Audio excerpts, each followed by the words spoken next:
Hi, my name is David Dylan Thomas, and today we're going to talk about the importance of setting goals, specifically the importance of making sure that your goals and what you're actually incentivizing are aligned. And we're going to do that by telling the story of the little AI that could. So once upon a time, there was an AI, and it was given a task, and that task was to look at some aerial photography, turn it into like a Google Map style map, right? And then take that Google Map, pretend it had never seen the original aerial photography, and then turn that into aerial photography. And it was being judged on how close that second aerial map matched the original aerial map.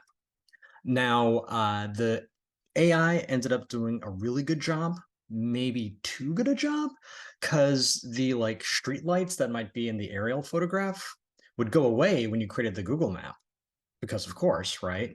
But then when it would take the Google map and turn it into an aerial photograph, the streetlights would return, right? And what they realized is that the AI was taking the data from the original aerial photograph, hiding it in the Google map where only it could see it. And then when it came time to make the new aerial map, it would just pull that data right out again. So technically, it was cheating. But really, if you keep in mind, the whole point was for the new map to match the old map.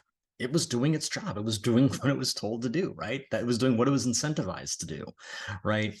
And so that is an example of something we call the moral hazard of gameplay, right? Where what your goal is doesn't match what you're actually incentivizing it.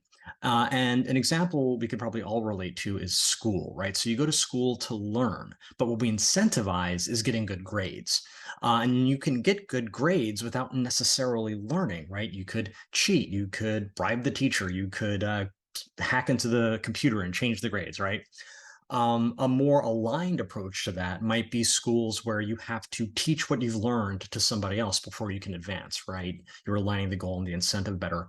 Or things like project-based learning, where the object is to build a car, right, with a team. And in order to do that, you have to learn math and engineering and teamwork, right? And how well the car runs is a reflection of how well you've learned. Again, you're trying to align those things. Side note, there was a school in West Philly, a high school, that beat MIT in a car building contest. Now, on the flip side of that, we have bad matches between goals and incentives, right? So you have Wells Fargo creating 2 million fake accounts, right? And costing the company millions, maybe even billions of dollars in fines. Why? Because of sales incentives, right? They were told to meet these sales quotas no matter what. Or in policing, right? You can see police get incentivized based on the number of arrests they make. But the problem with that is if the point of policing is to reduce crime and crime actually goes away, well, then arrests go away and then I'm no longer incentivized. So in a weird way, you've incentivized crime to continue. And in practice, what happens is people, usually people of color, get arrested for petty crimes. So a lot of high stakes are on making sure that your goals and incentives are aligned. In an upcoming video, so we're going to talk about ways to make that happen. I'm David Dylan Thomas. I do talks and workshops on inclusive design. Feel free to like and subscribe, and we'll see you next time.